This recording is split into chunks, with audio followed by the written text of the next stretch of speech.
Grab your popcorn and dim the lights. We're heading back to the fabulous 50s in Vancouver, a decade of massive transitions, the rise of the car culture, and the moment a little box called the television started giving the big screen a run for its money. Here is the play-by-play of Vancouver's cinema scene from 1950 to 1959. 1950 to 1952. The neon glows bright. The decade kicked off with a burst of new screens and fresh starts. 1950, April 13th, the iconic Ridge Theatre opens its doors. June, the King Crest Theatre joins the neighborhood. June 29th, drive-in fever hits as the Surrey Drive-In at Langley welcomes its first cars. The end of an era. The State Theatre shuts down. 1951, May 9th, North Vancouver gets into the action with the Lions Drive-In.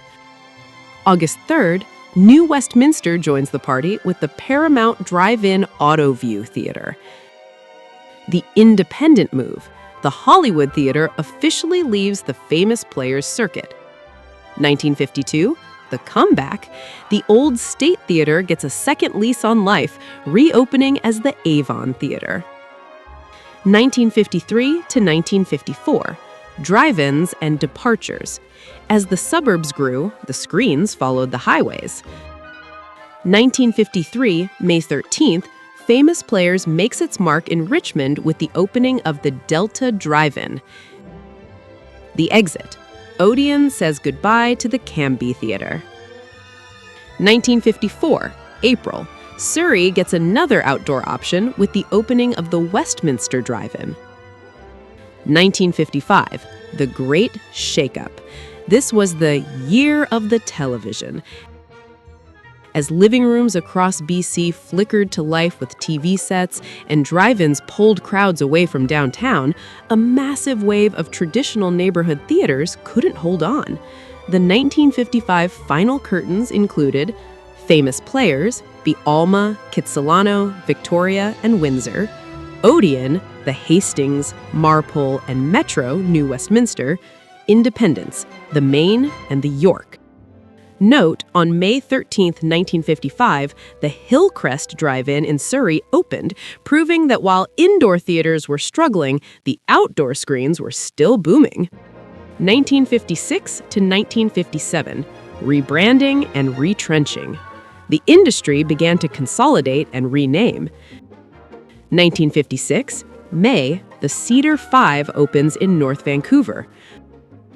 Closures. The Lions Drive-In and the Avon Theatre both dimmed their lights for good. 1957, marketing moves. To save precious space in the newspaper listings, the Odeon Theatre in West Vancouver is rebranded as the Odeon West Van. Changes. Over in Maple Ridge, the Odeon becomes the Hanley Theatre. Closures. The Odeon Luxe and the Roxy both close. 1958, 1959. Tech innovation and the final fade. The decade ended with a mix of high-tech spectacles and more neighborhood exits. Ladies and gentlemen, this is Cinerama. 1958, March 6th, Cinerama makes its grand debut at the Strand Theatre, offering a panoramic experience TV couldn't match.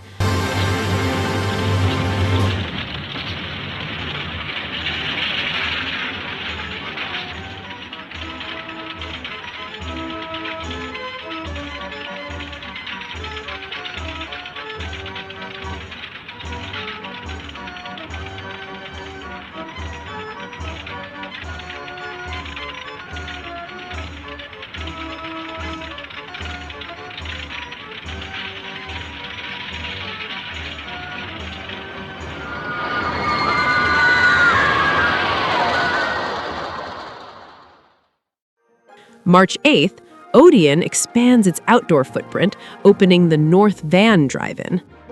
March 14th, a revival. The old Hastings Theatre is reborn as the Majestic Theatre. The split. The Oak Theatre in Burnaby parts ways with Odeon. Closures. The Famous Players Regent, Odeon North Vancouver and Odeon Rio all close. 1959, the sale. Odeon sells the Olympia Theatre. The final 50s closures, a tough year for cinema as the Famous Players Grandview, Famous Players Kerrisdale, the Rex, and the Paramount Drive-In in Burnaby all shut down. Thanks for watching. If you love this deep dive into Vancouver's cinematic history, remember to like and subscribe for more.